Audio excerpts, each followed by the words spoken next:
Greetings, Padawans, and welcome to the Archives. Here to unlock this holocron, here's the man of the hour, Jedi Master, AlsoTeeko.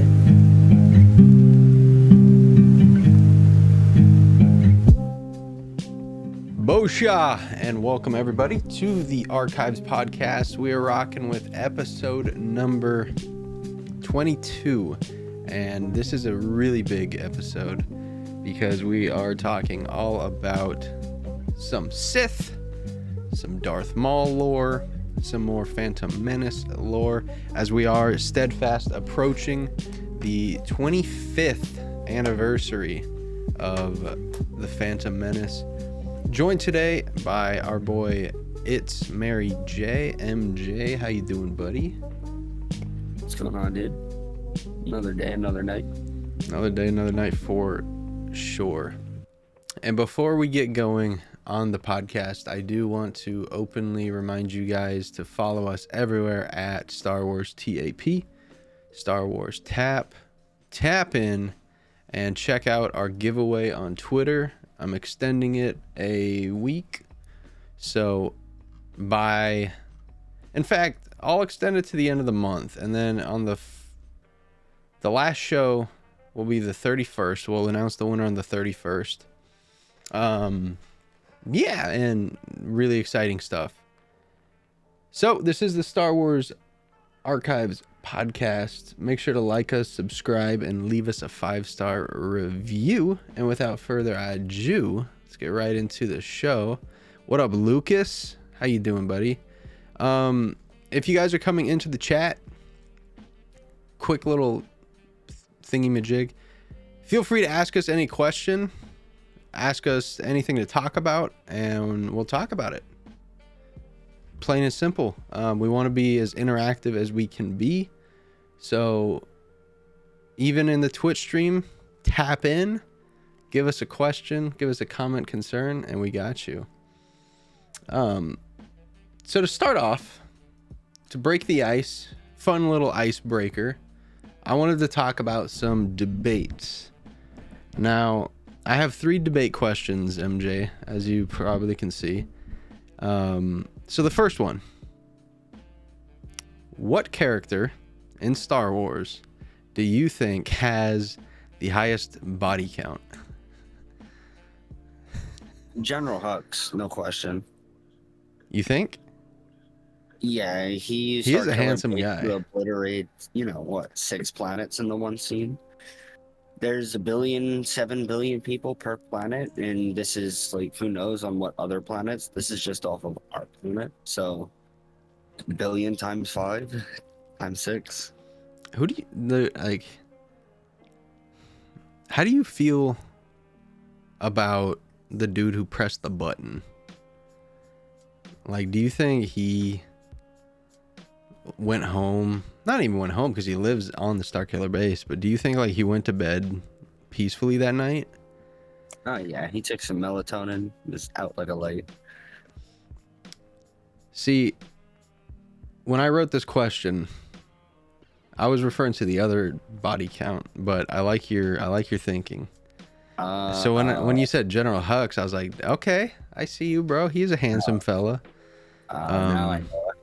I got it. Yadi Mundi, for sure. I was thinking maybe Jango Fett, maybe Aura Singh, maybe Asajj Ventress. But if we're talking, just the way you were interpreting the question, who has the highest body count? It's gotta be Hux, probably, right? Because when Luke blew up the first Death Star, we're probably counting 50 million people comfortably. Maybe a couple billion if you want to overestimate, but Hux blew up at least 5 planets, So that's pretty cool. Do you give the credit to Hux for that? Yeah, he gave the order. All remaining forces shall bow down to the First Order. let off a great speech and then just said F the planets. Fair. Because you could probably, like, you could give credit to Snoke for that for sure, right? I mean, if it was Snoke's plan, then I would go with Snoke. But I think it was, like, I don't know. Maybe it was a plan designed by Snoke. But I mean, Hux gave the order. He did give the order. He did say fire. Yeah, I'll give it to Hux.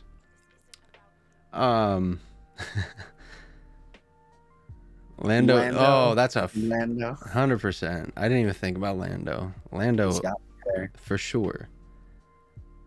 Poe, probably. He's a handsome guy. No one tops Lando. Nah, Lando, even in his old age, he was probably slaying.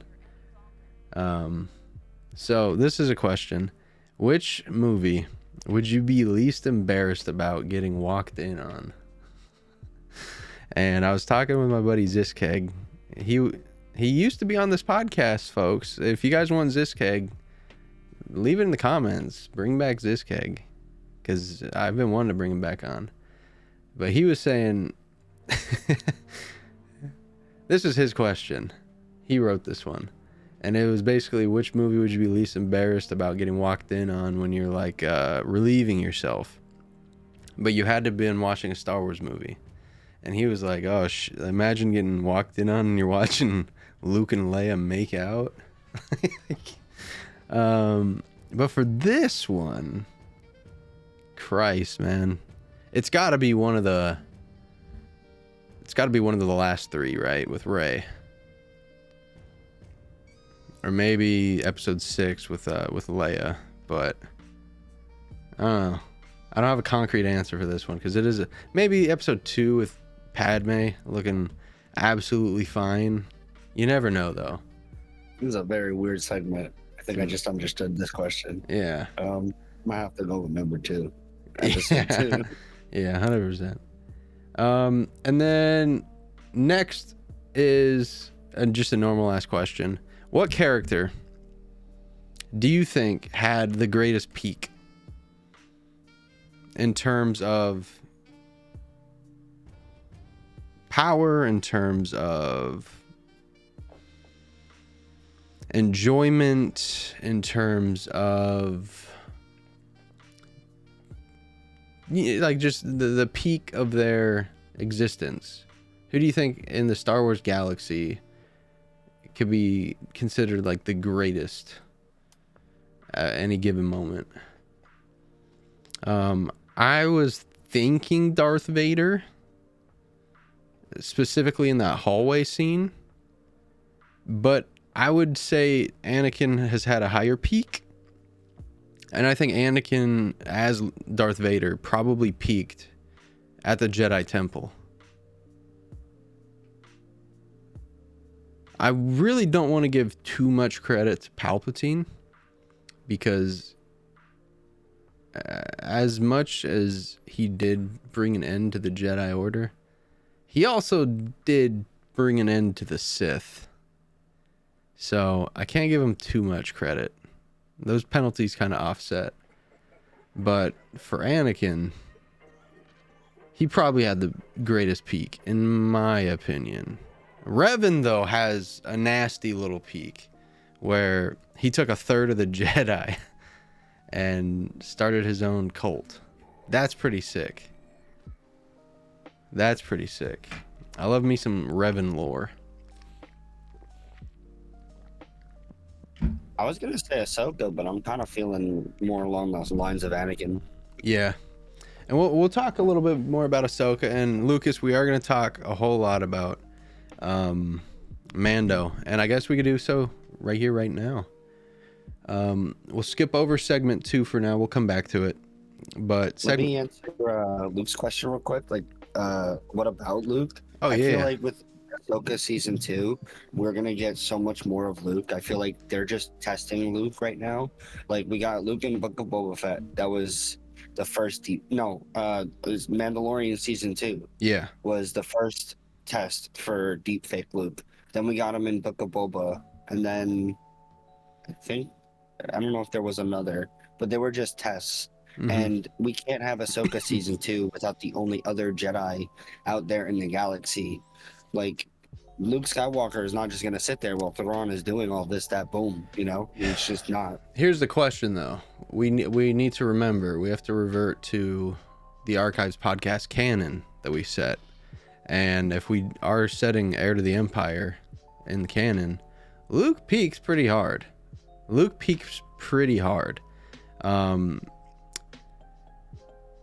I am only in the first book right now, but already his force powers are insane.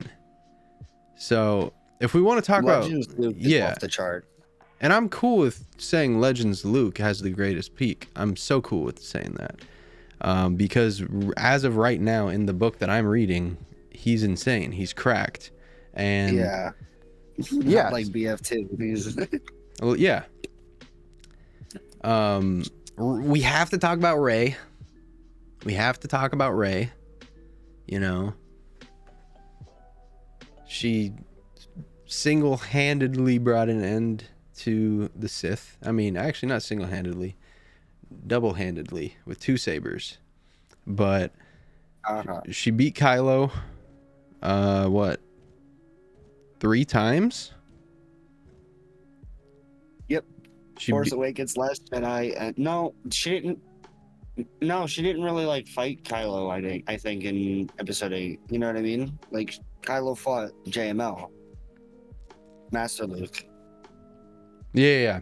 She beat him Rey and Kylo twice. teamed up. She beat him twice. Yeah, she beat him twice. She beat Luke Skywalker in hand-to-hand combat. She beat. I feel like Luke was tripping on blue milk, but okay. Actually, it was green. Oh, true. Which makes sense for him to be tripping on that green. And she beat Palpatine before and after reincarnation. So. And she used Force Lightning. Pretty sick. Star Killer. She pulled something out of the sky. You're insane. It's massive. You know? But all that being said, I still believe that Luke and everything that Luke was probably had a greater peak. Whereas Rey, she's had a solid year and a half. Because everything from Force Awakens to The Rise of Skywalker is a year and a half. So it's a really good year and a half, but is she going to sustain that longevity? We'll have to wait and see. Luke, though, I mean, he brought an end to an empire. He brought an end to the Sith. He restored balance to the Force. But you could say Rey did everything that Luke did, but better, you know? So I'd have to go with Luke or Rey for that answer.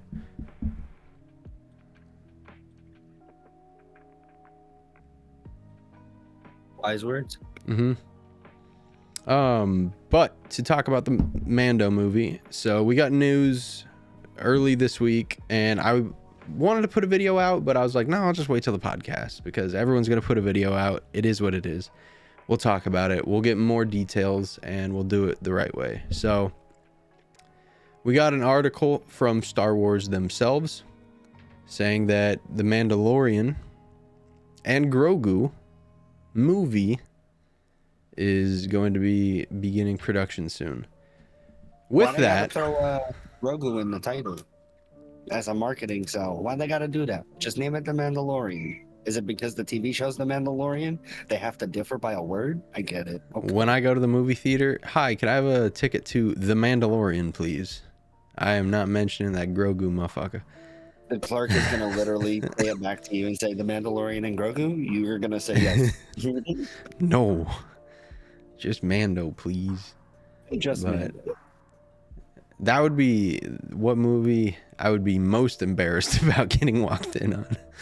But yeah, season 4 of Mandalorian is due to be 6 episodes, and then the movie comes out, and that's due to be the like season finale, not the series finale, which a lot of people were thinking.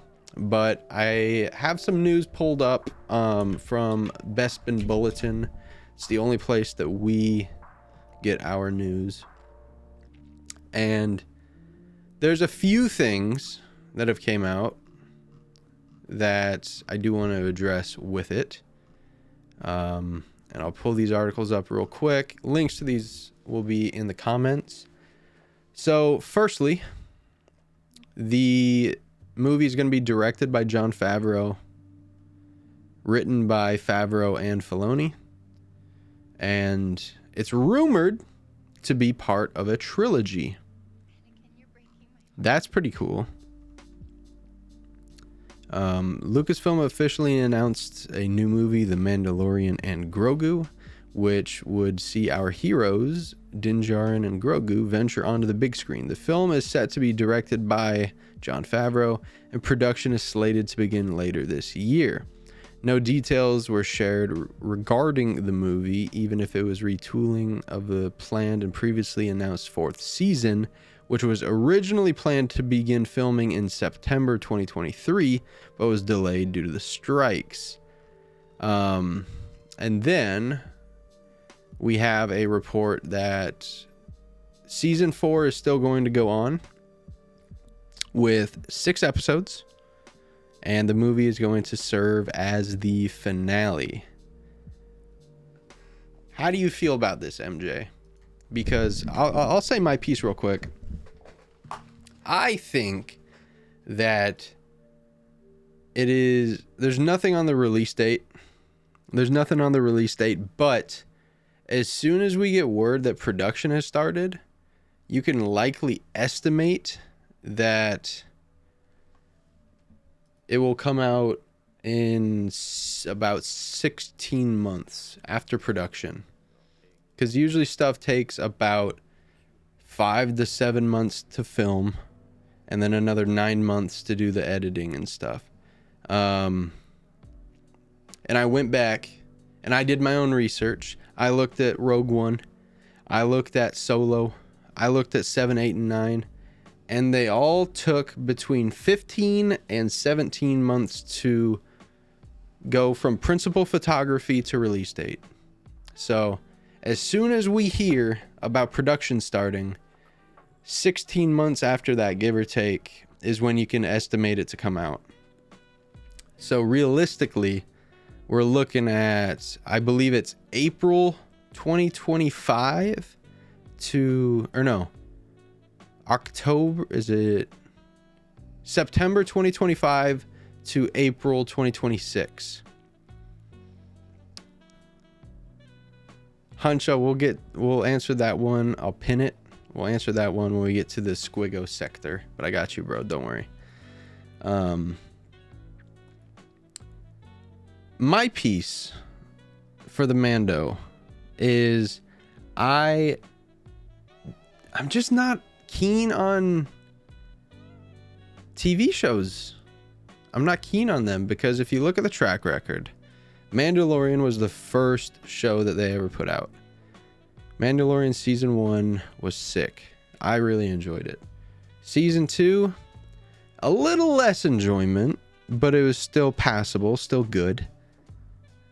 Season 3, I didn't like at all. And I saw something on Twitter, and the guy was saying Mandalorian season 3 was actually really good.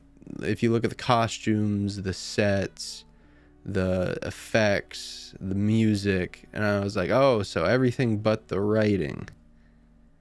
So I mean that's the way that the world works, you know. It's you're never going to get 100% likes at all, no matter how hard you even try. It's just the way that the world is.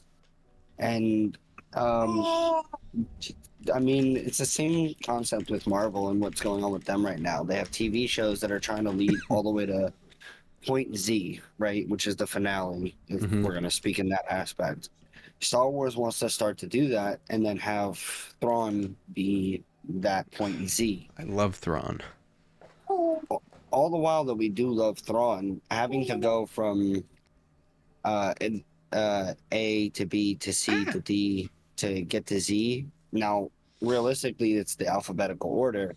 It's just not working when Mm-hmm. it comes to the financial budget or what's the word I'm looking for? Return on investment. You Yeah. put out a movie and you get your money back. Yep. Yeah, like literally Infinity War and Endgame were spot on because it was movies. People went to go watch them, and it told the story with an end credit scene, that led to the following movie, basically like a TV show, but in the form of a theatrical release. I feel like that's where like the money is at. I don't really, not like you said. Season 1 of Mando was literally great. Season 2 was good, and then 3 was just a bombshell. And that's just they've done it themselves, any quote, but yeah, I mean, I think I just looked up their revenue. They're still making $8.4 billion. it's still bread, yeah, for sure. Yeah, they're chilling. They're chilling. I pulled up Rotten Tomatoes, and I'm only looking at the audience scores. I want to do a blind prediction with you for season 1, season 2, and season 3 of Mando. For season 1, what would you say would be the audience score? In fact, don't give me that. What was out of 100% for you? What do you rate season 1 of Mando? And if you haven't seen it in a long time, it's all good. But did you enjoy season 1, season 2, season 3? Not 3. Not 1 3? and 2 for sure. Okay. Season 1 I'd rate high 80s. I'm going in blind. Mm-hmm. Season 2 probably mid 70s. 3 probably 50s. If we're going like Rotten Tomato blind score. Yeah, I'm gonna say, I don't know why. Season 1, I'm gonna say 94. Season 2, I'll say 96, and season 3, I'll say 53. So let's have a look. Audience score for season 1, 92%. So I'm not far off for that one. Season 2, 91%. I thought the audience would have said 2 was better, but I'm glad that they didn't. Rotten Tomato critics gave it 93%, both of them. And then for season 3, 51%.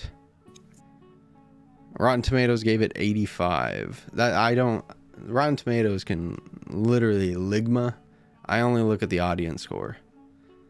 But I like that. 51%. So I wasn't far off on all 3 of them. But I will say, do you think that season 1 of Mando was looked at a little bit better because it was brand new and it was the first Star Wars that we had since The Rise of Skywalker? Do you think there's any of that, or do you think just in a vacuum it's still pretty good? Talking Mando, right? Yeah. Yeah, no, just in a vacuum. Like season 1 was something special. It really was. It was very magical, I think. And then season 2 stretched it, and that's why it was also good. And then season 3 took that stretch and took scissors to that rubber band that was stretched and just snapped it in half. That's a really good way to put it. Seriously. Oh, Huncho asked, well, first he said, Mandalorian is going to be 50-50. It's going to be either super good or super disappointing. Yeah, it's a tough expectation to have, right? Because realistically, it's been great, very good, and downright awful. So when you base it off of that, we hope that it's going to be towards the top end. The issue is there's no story in place. So they kind of need to figure it out really quickly. They need to, and this is what kind of pigeonholes them. They have to tell us what the problem is, tell us who the villain is, tell us how Mando's going to solve it very early on, because we only have 6 episodes and then we have a 2.5 hour movie. So they really got to figure it out ASAP. Why they decided to make a movie 2? I'm guessing They decided to make a movie because Can't fit the whole mythosaur fight in one episode. That's my hope, dude, in this movie. Is like, if there's no mythosaur, I'm throwing a tomato at the screen. I really, even if it's my own monitor, I don't care. I'll clean it up. Like, just boo. I think they're making the movie to test and see, like, does he translate to box office? If not, do they write him off? To be honest, I mean, it's not Mando that's the box office hit. They had to literally put, I mean, for copyright purposes, yes, they had to do it this way. But I mean, dude, the money maker is literally, the cash cow is literally Grogu. I hope he passes away. I mean, to each, yeah. I mean, I hope he. I don't even know what to hope of him. I hope he lives peacefully.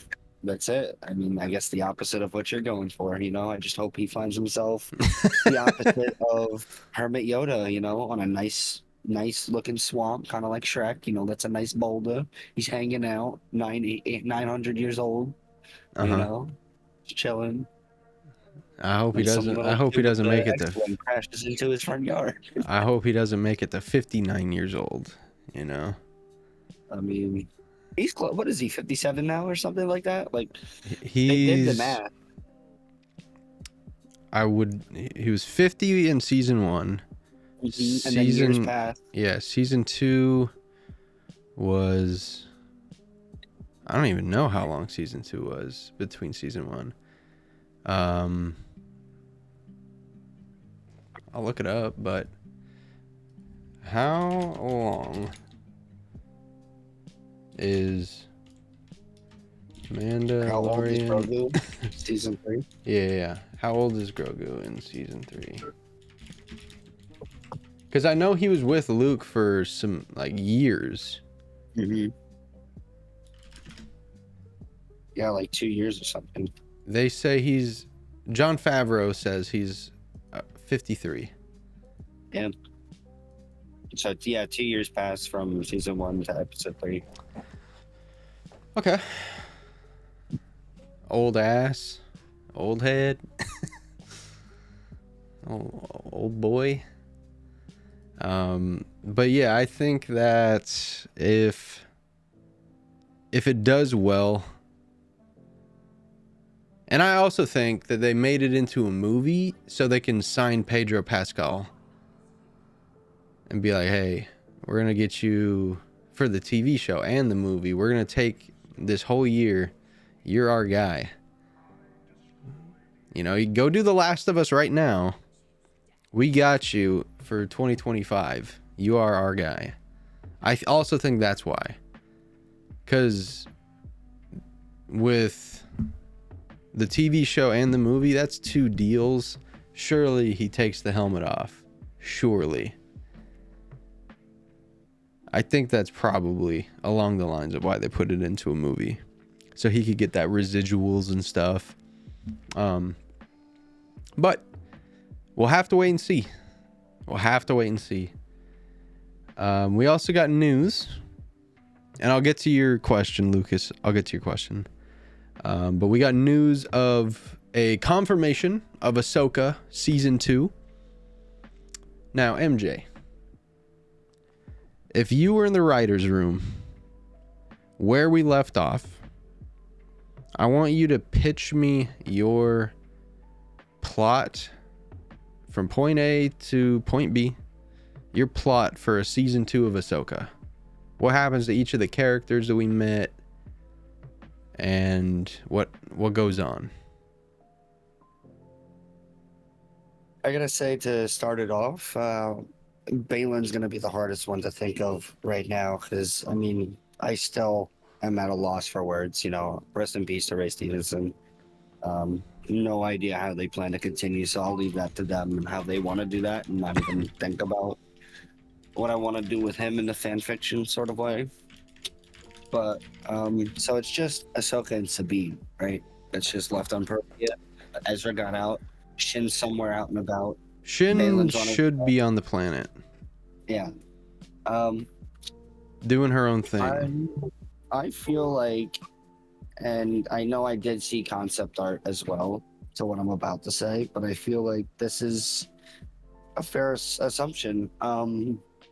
Ahsoka and Sabine find the mountain that Balin was on, and they follow Balin.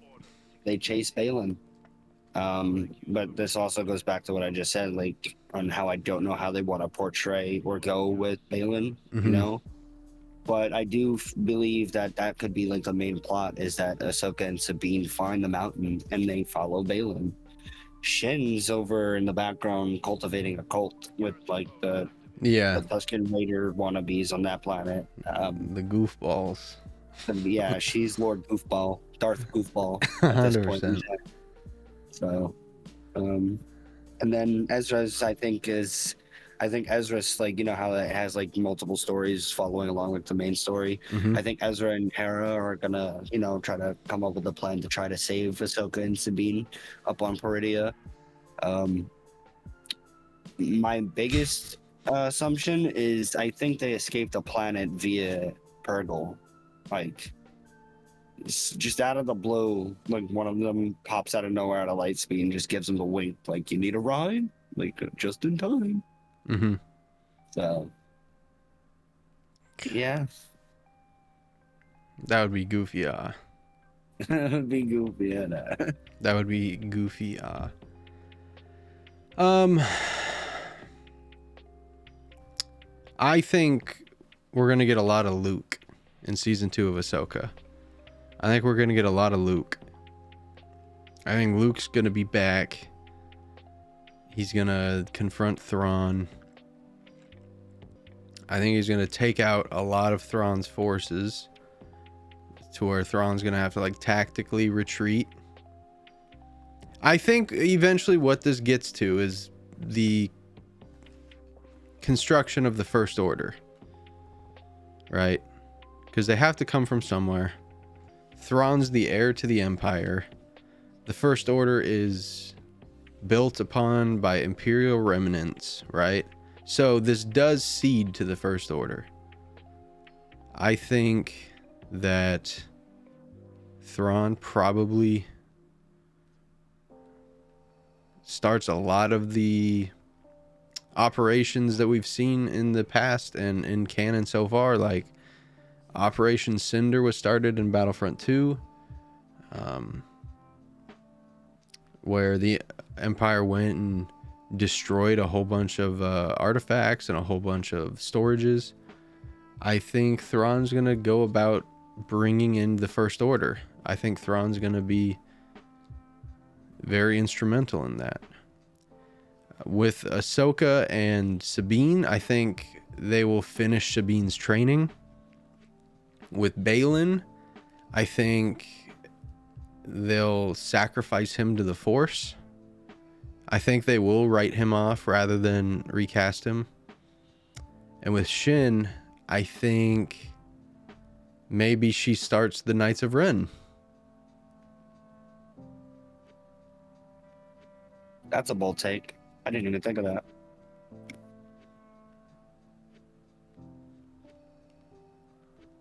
I think she takes a whole bunch of those Marauders and starts the Knights of Ren.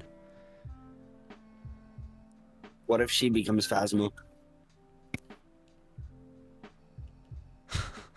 I don't think she Her could. lightsaber breaks.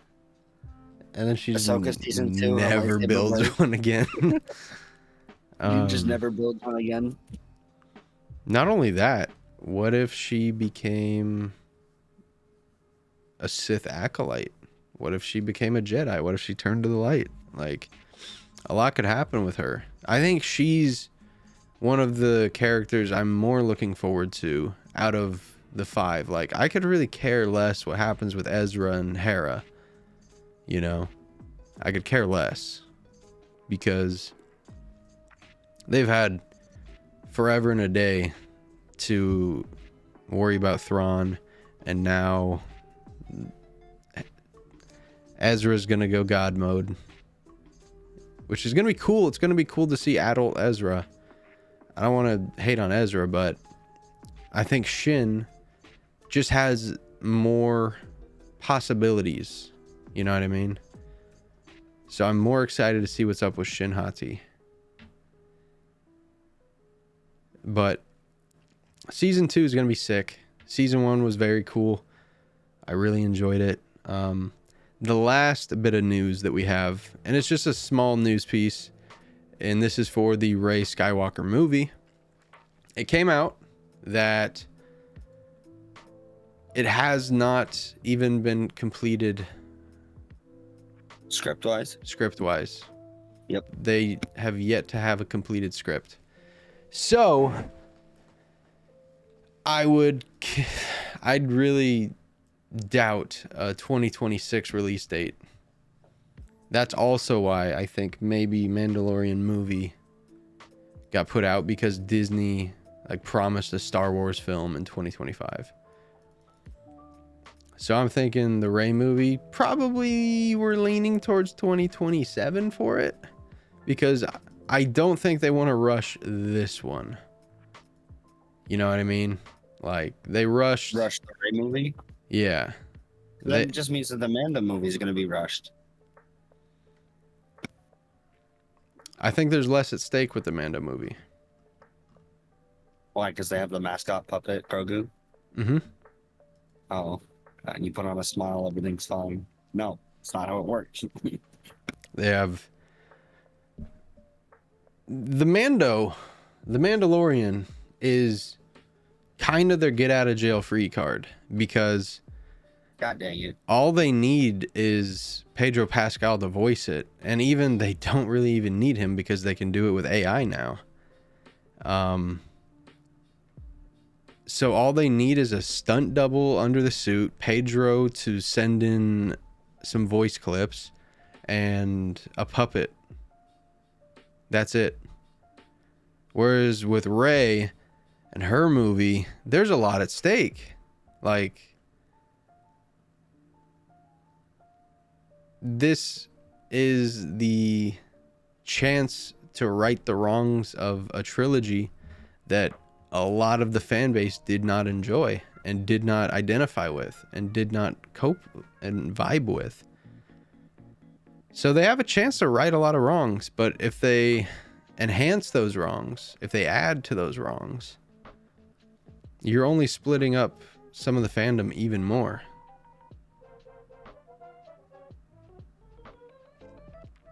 Lucas asks, why do I dislike Grogu? I liked Grogu. After season 2 Mando, I was like, oh, awesome. He's going to go off with Luke. He's going to do his own thing. I'm sitting, I'm chilling. I got a bowl of popcorn. I got a nice Shirley Temple. I'm watching the Book of Boba Fett. Episode 5 comes on, and I'm like, huh, what the heck is going on here? What's Din Djarin doing on my screen? Oh, Din misses Grogu. Oh, that's cute. That's a cool way to expand the story. Go on the story, give us more character depth. Wait, Din's going to see Grogu? We get to go see Luke and Luke's temple? No way, that's sick. Din's got some chainmail. Oh, what a lovely little gift. Wait. We get to watch Grogu train? This is awesome. This is sick. I'm on a roller coaster right now, and I'm just having a great freaking time. Nothing could happen. Wait, what are all these loops coming? What do you mean Grogu has to pick between being a Mandalorian and being a Jedi? What do you mean he has to pick? What do you mean he picked Mandalorian? He picked Mandalorian over a Jedi? And for me, that's why I dislike him. Because I view Grogu as the corporate entity. I feel like picking being a Mandalorian was taking the corporations, taking the money, taking all the BS. Taking the lightsaber would be taking George Lucas Star Wars, taking our Star Wars that we love. And when Grogu had that choice, corporate-y Star Wars or the fans' Star Wars, he picked the corporate-y Star Wars. That's deep. Yeah. So when I see the guy, I'm like, I want nothing to do with Grogu. Because in my eyes, Grogu is everything that Disney Star Wars is, and the Jedi are everything that George Lucas Star Wars was. The Star Wars that I grew up on, the Star Wars that I love. You know? That's the best way I can put it. Grogu is just the representation of the Star Wars that I'm not a fan of. And it's not even the content. It is simply the corporation, the corporate-y feel of it. Like, my Star Wars is low budget. My Star Wars is DIY. My Star Wars is practical effects. You know? Back when they used paintings for, like, Yeah. you know, mass crowds. So that's the best way I can put it.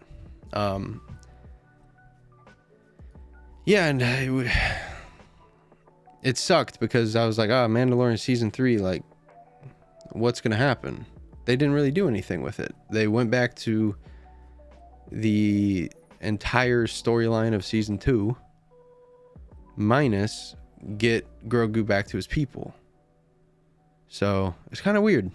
We didn't really do anything in season 3 that was purposeful, you know? We didn't really do anything. But yeah, that's it for the news. Lucas asked a question that I really wanted to talk about because I was thinking about this earlier today, and it was when I was writing the question for who had the greatest peak. And Lucas asks, compare Star Wars characters to NBA stars. And the reason why I was thinking about this was I was thinking Anakin Skywalker, right? Is he a flop? Or is he a success story? For me, Anakin Skywalker is like Derrick Rose, you know? He was the youngest MVP in the NBA. He had all the potential in the world, but because of injuries, he kind of got cut down in his prime. Before you even got to his prime even.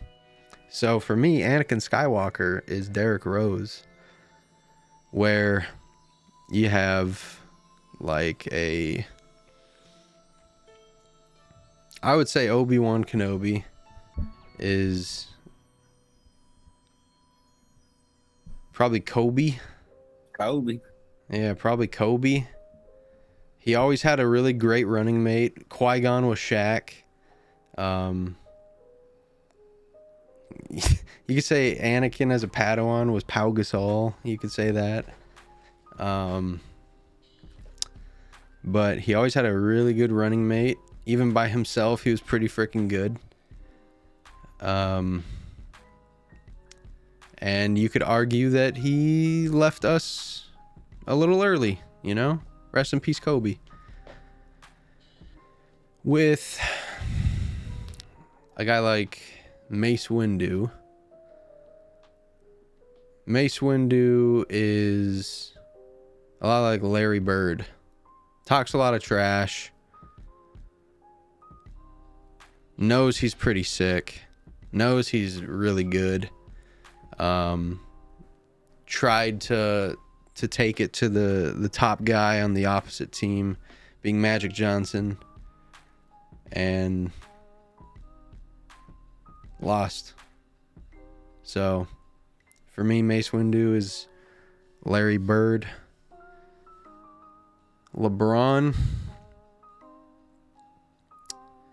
I would say LeBron's Ray Skywalker. You either love him or you hate him. He got really good really quickly and is probably like the most powerful, the greatest, the best, even though a lot of people don't want to give them those accolades. Very sick question, Lucas. Very sick question, man.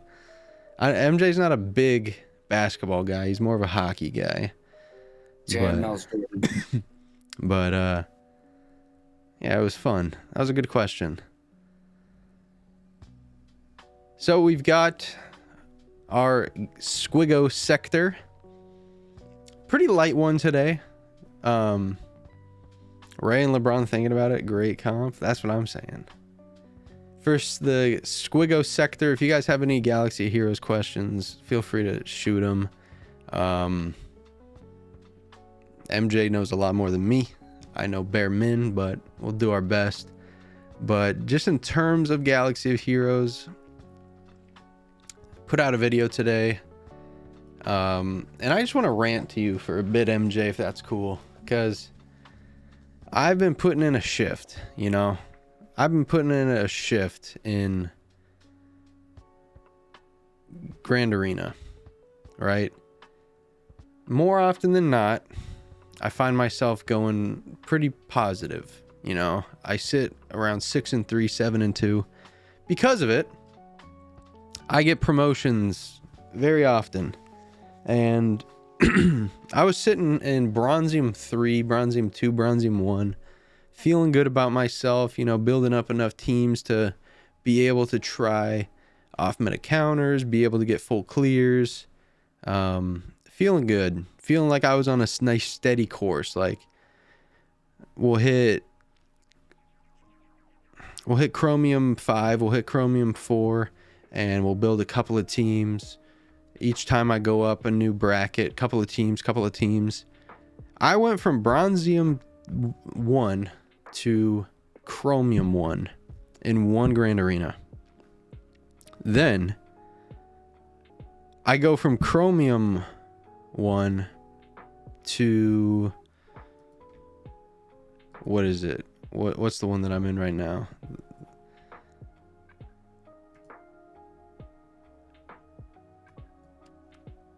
I'm about to hit Iridium, you know? And it's just like, man, I'm facing dudes who should be hard sitting in Kyber. Dudes who should be not even close to where I'm at. And the fact that I keep jumping like this is crazy. Because I just don't have enough teams. I don't have the strongest teams. And I'm literally going as quickly as I can, you know? So, how are you liking GAC recently? Because obviously you're a top end player. Closer to end game than anything. Do you feel like you're at a fun place with your account? It depends on how you view the fun. I mean, when you get near the end, there's more things you have to invest in if you want to like try to stay near like the top end, like Datachromes or Omicrons.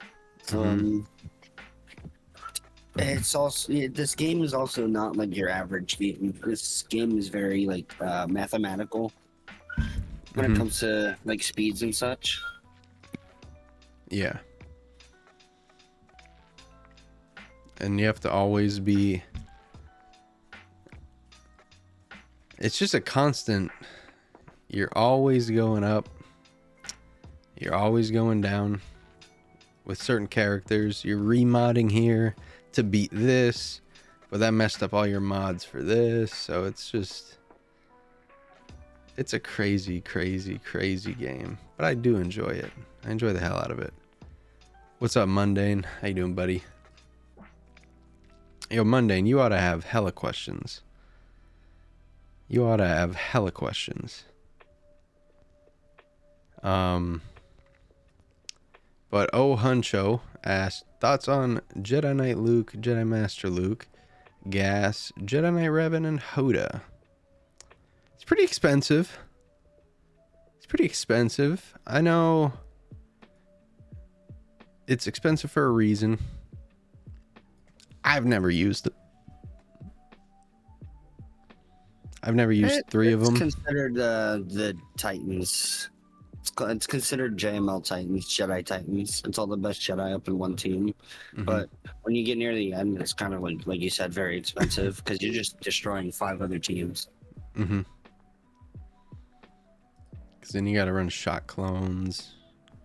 And then you got to run Bad Batch by himself. And no one's got their Omega built up. So, yeah. What's your favorite team right now, MJ? Like your favorite team? The team that you Maybe you forgot that you have on offense and you're like, oh, hell yeah, I get to use these guys. Because for me, it's Bad Batch. When I was facing Malgus.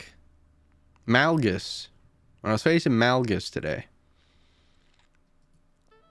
Because I faced a guy with 7 Galactic Legends and Malgus, put him on defense. Took me 5 battles, but I beat it.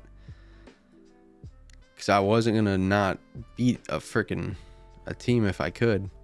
But around like battle 4, maybe battle 3, I threw my Bad Batch out. They did some work. They did some absolute work. And they're very low gear. They're purple. I think only one of them is 7 stars. They're all zated, thanks to you. And they do work 100p. But they're my go-to Grievous counter no matter what relic Grievous is, whether he's 4, 5, 6, 7, 8, 9. Bad Batch. What squad are we taking in? The freaking Bad Batch. And I do my best with them. I need to learn and mod the proper turn order and what actually to do. I'll probably watch a video on that after the stream. But as far as the game though, what's your favorite team that you're using these days? I mean, I'd say my favorite is M Troopers without a doubt. Dark Troopers love. Mm-hmm. Does it get to a point where do you ever just press auto with a team? Just off rip. You get into the game, you press auto. In Grand Arena. Or is it still like you're being very careful about it? Picking the right moves and stuff. Because I look forward to a day that I can just literally hop in and click auto. And maybe I'll test that one of these days. If I ever go second, Jesus Christ, I go first every GAC. I don't know what it is, but my opponents just take forever and a day to attack. And a brother's got work. A brother's got videos to edit. A brother's got nieces and nephews to babysit. You know, I got stuff to do. I can't be playing GAC. So I mean, it depends on like the counters that you're using, you know? I mean, for right now, for me, the only thing that I can really auto safely is either if I see like what we call cheese, which is garbage teams, or Jabba with the Datacrons. Jabba can auto Leia, but that's pretty much it. It's either that or, well, I mean, Riva as well. I remember, I think you were there the other day. I was doing GAC. I dropped to a couple teams. I forgot who I was facing. And then I brought in Riva and just threw it on auto from the jump. Yeah, I think it was Lord Vader. And they literally got the job done for me. I was like, oh, well, that's nice to know. I'm just doo-doo. But okay. I'm just terrible. Terrible I'm just game. I agree, though. I share the same sentiment that to me, that's when the game is at its most fun. When you can just watch your time. If you pay for the game, money, effort, creation, grind, and just watch your creation go at it, that's pretty cool. That's pretty cool. It's one of the reasons why I'm so hyped to get my hands on this Darth Bane, because it's like the first proper conquest that I'm doing where I'm getting a high enough crate. I'm picking up the 5 shard bad boys that the Jawas are handing out. And I'm doing everything that I can to maximize my return so I can minimize my after grind, because I'm probably gonna when he's out of conquest, I'll probably be actually getting him if I'm doing my math right. If I get 80 a time for 3 of his conquests, that's 240. I should be around getting him, considering that I'll buy them, and the flip side too. We'll probably be getting Darth Bane in 6 months or so, which is pretty cool. You gonna run UFC or no? I don't, but I was theory crafting it, and I was thinking about Darth Vader lead and Darth Bane, because Vader doesn't have a team, but everything in Bane's kit specifically would help Darth Vader. Everything.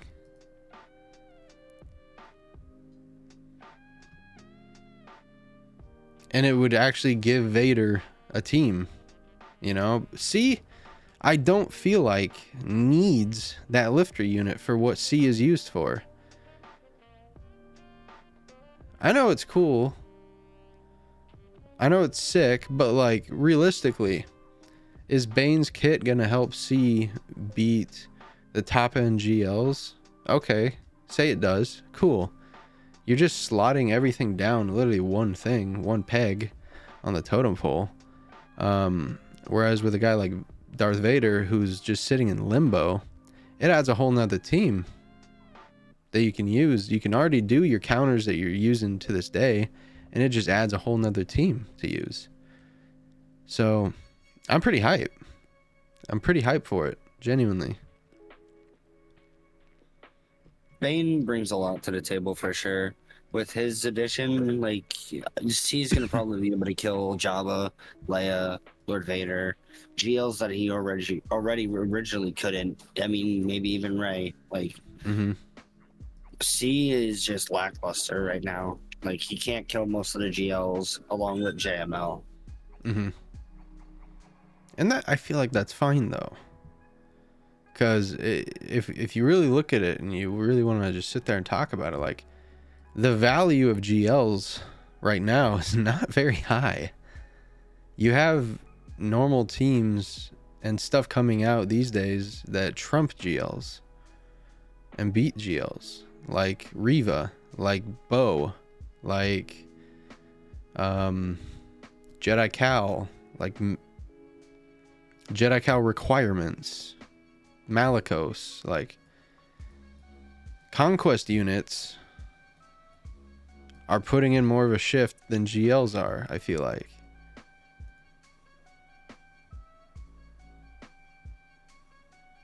It's hit or miss.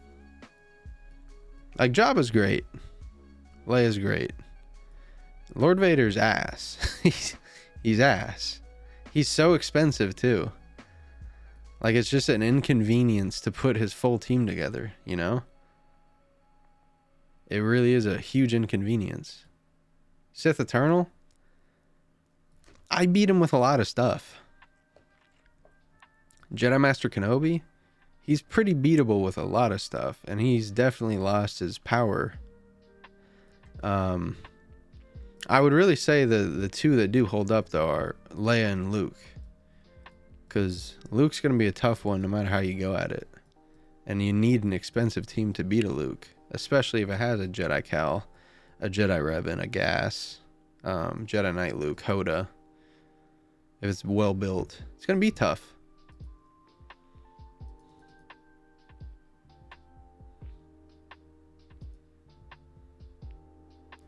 But it just makes you think, like, is something bigger coming? At some point? There's always a bigger fish. Exactly. There's always a bigger fish. With that, though, do you have any hot takes on anything that we've talked about so far? The Rey movie, the Mando show, any of the news? Do you have any hot takes? I just hope they're good.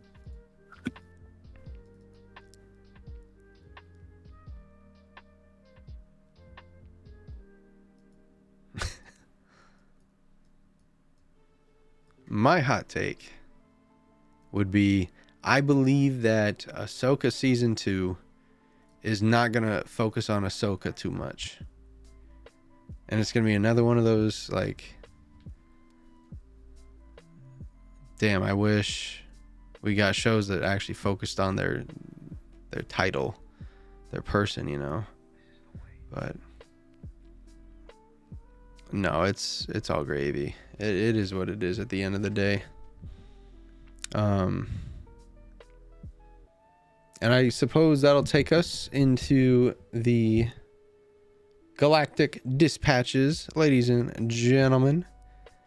If you guys ever want to send in any questions, any comments, any concerns, feel free, hit us up at Star Wars TAP or at AlsoTeeko, or you can join the Discord. Join the Discord. I'll put the archives Discord link out there for you guys. But this is our mailbag segment. So if you're in the chat and you want to ask any questions in particular, now is your time. And we will get going here with question 1 from Philly. Why is Palpatine not more recognized as one of the greatest villains of all time? Star Wars is one of the biggest franchises in the world. Surely he should be one of the top spots. He was a chess master who convinced the entire galaxy to hand him unlimited power with thunderous applause. Do you want to tackle that one first, MJ? I think I don't know really why he's not more recognized, to be quite honest. I consider him one of the greatest, as they just gave a really great example. He literally convinced the entire galaxy to hand him unlimited power. And they all clapped about it. So, yeah. I mean, to not have him up there is one of the greats. Kind of surprising. Kind of boggles my mind too, you know? Issue is, and we tend to forget this, he enacted another man's plan. It was Darth Plagueis's plan that he hatched. It just went very well. You know? It just went very well. Right. And another thing I want to point out, I think he's just a little overrated because he was the Sith, the Dark Lord of the Sith, when the Sith ended. From Darth Bane all the way down to Darth Plagueis, the rule of 2 worked perfectly. The Sith were working perfectly. And then with Palpatine, the Sith ended. So it's kind of like, who is the CEO when the company went bankrupt? Oh, that guy sucks. I don't think we think about him like that. I think we do think about him as a genius. So maybe that's why he's not looked at as one of the biggest villains. But maybe he should be. Maybe he should be. Because when you compare him to like in real life, like an Adolf Hitler, who loudly rose to power when his nation was faltering, he went on to do devastating things to the world, and he is looked at as a huge villain. So maybe you do look at Palpatine like that because he did such terrible things to people. It's tough. It's a really tough one. I would say Palpatine's up there for me as a despicable, horrible person, horrible villain. But it's up for interpretation. Next question is in from Craig. And he asks, what would happen if Count Dooku killed Obi-Wan Kenobi in Attack of the Clones?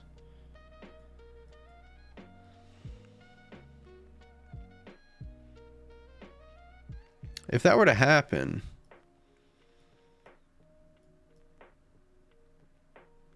someone new would be appointed to the Jedi Council. Anakin would be transferred to another master. Probably Plo Koon or Windu. One of those two. I think the Jedi start to take things more serious about the Sith.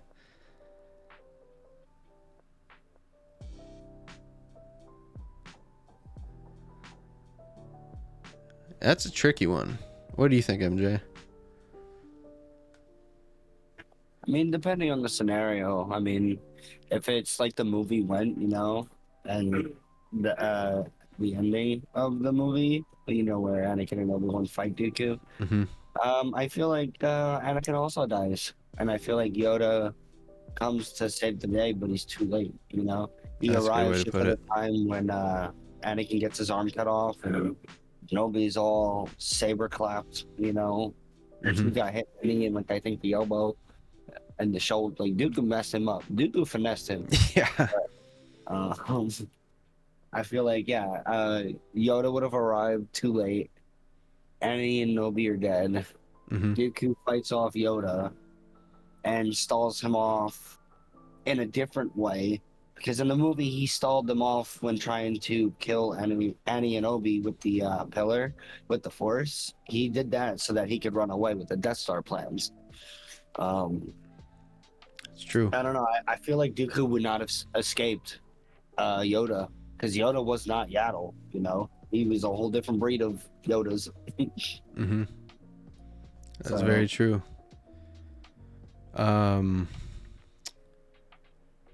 Yeah. Yeah, I feel like the Death Star plans would have been discovered if Annie and Obi died. Surely. This one's from Emma.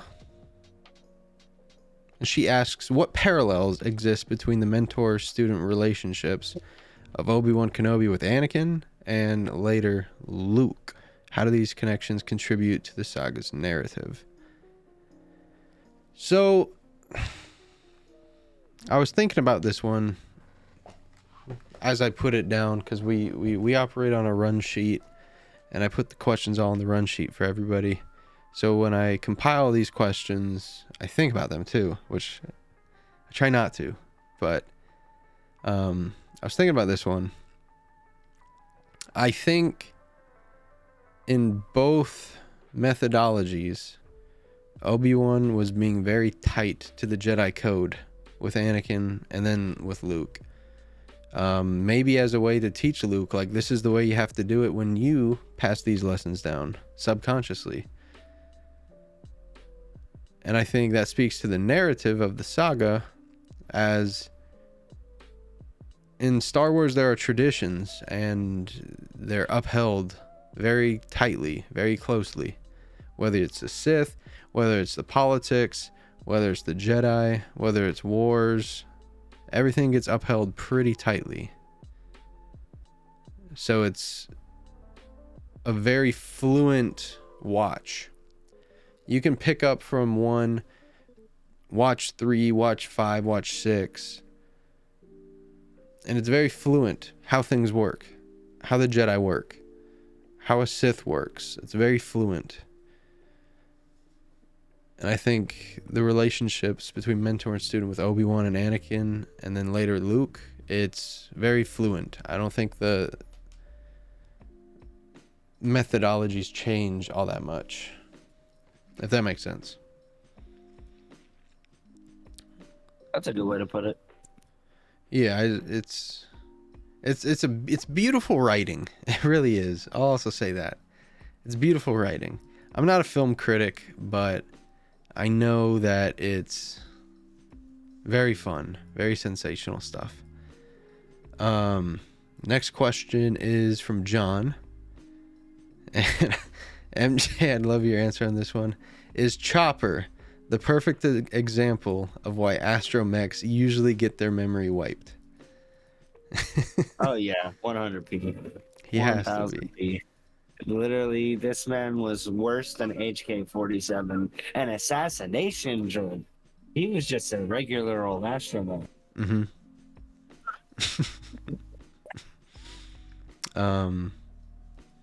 Yeah, Chopper is a absolute fiend. He's an absolute fiend. This one's up from Mace, and he asks, in the Rule of Two established by Darth Bane, how does this Sith doctrine shape the dynamics between Sith Lords and their apprentices, and what implications does it have for the broader Sith philosophy? So as Bane says, there can only be two, one to hold the power, the other to crave it. And that's kind of how the relationship is. Like, Bane lets Xana know, like, I am going to be the most powerful man in the world, and the second that I'm not, you are going to be killing me. So it's pretty firm. Like, Bane expects to be the most powerful person in the world and pass that power on to his apprentice. The issue is the direction. Do you think if Bane then killed all the Jedi, ended the Jedi, right? Do you think he still passes that power down to his apprentice, or does he fight for it? Does he try and expand it? I think he fights for it. It's just in the Sith nature. Yeah. So, yeah, I think the rule of two is very dainty. And you see it's dainty. You see, like, even Plagueis's master, Darth Tenebris, he had two apprentices. He had Darth Plagueis. I can't remember the other one's name at the moment. Darth Plagueis. Fighting Bith. Darth Venemus was Tenebris's other apprentice. So the rule of two is dainty. It didn't really get fallen on with sound ears. Because you even look at Palpatine. When Palpatine was Plagueis's apprentice, Palpatine had an apprentice in Maul. You look at Dooku. Dooku had an apprentice in Asajj Ventress, in Savage Opress. You know? So,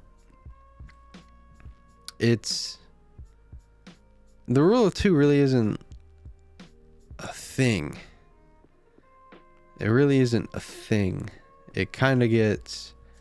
hey, and maybe it was a thing, very firm, very strict, very, very tightly.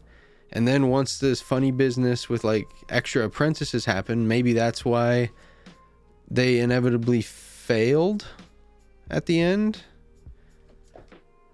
Because you have to think about that. Like, the Sith were pretty consistent for a while. Got a lot of power, but then lost it all. And if you zoom out on the graph, all you're seeing is consistent, gone, you know? In 1,000 years, considering that the Sith went on hold for 1,000 years, only to hold galactic power for 30 before losing it again, you know? That's not that impressive. So, L Nerd Sith, genuinely. Anything else on that one, MJ? No, I'm good. We will save the last 3 questions for next week. And we'll end off with this one. And this is from MC. What are the similarities in the character arcs of Ahsoka and Darth Maul in Star Wars, particularly in their journeys after being rejected by the Sith and the Jedi? Well, with Ahsoka, she sort of went out and found herself. She found who she was. She worked on farms. She moved. She smuggled. And then she ended up finding herself, and she realized that who she is she helps people. And what's the ultimate way of helping people? Joining the rebellion and fighting with the rebels against the Empire. So Ahsoka went and found herself. Maul went and lost himself. Because I was just gonna say that. he never had an identity. He was a tool. He was a weapon. That was it. And so he didn't have anything to grow into.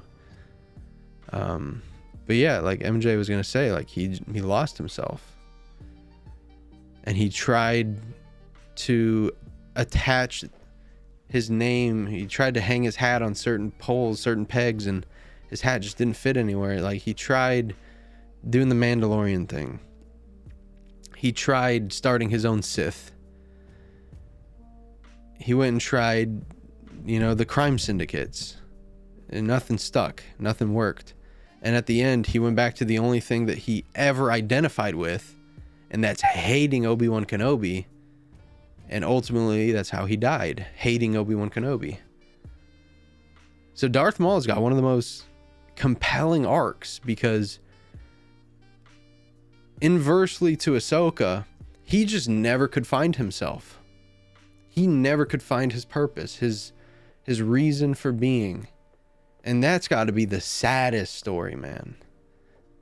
That's got to be the saddest story. You know what I mean, MJ? Imagine holding all that hatred for X amount of time just to die by the person that you hate. Mm-hmm. L nerd. GG. Rest in peace to not Grievous. Fuck Grievous. Maul. Rest in peace to Maul.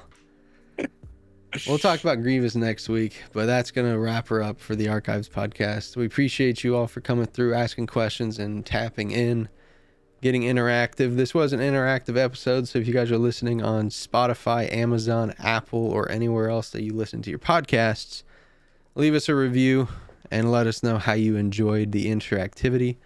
As we always try and be as interactive as possible. We are considering doing these live, going live on Wednesdays and doing these live. If you guys would be down for that, also let us know if you want this to be a full-time live show. I'm going to put a vote on my community tab on YouTube. You're watching on YouTube on Wednesday if you're seeing this now. But if you're on Twitch right now or listening on the pods, check out the YouTube at AlsoTeeko and definitely get your vote in. But for your boy MJ and Tebow, this is Star Wars The Archives podcast, reminding you to take care, spike your hair, woo woo woo, you know it.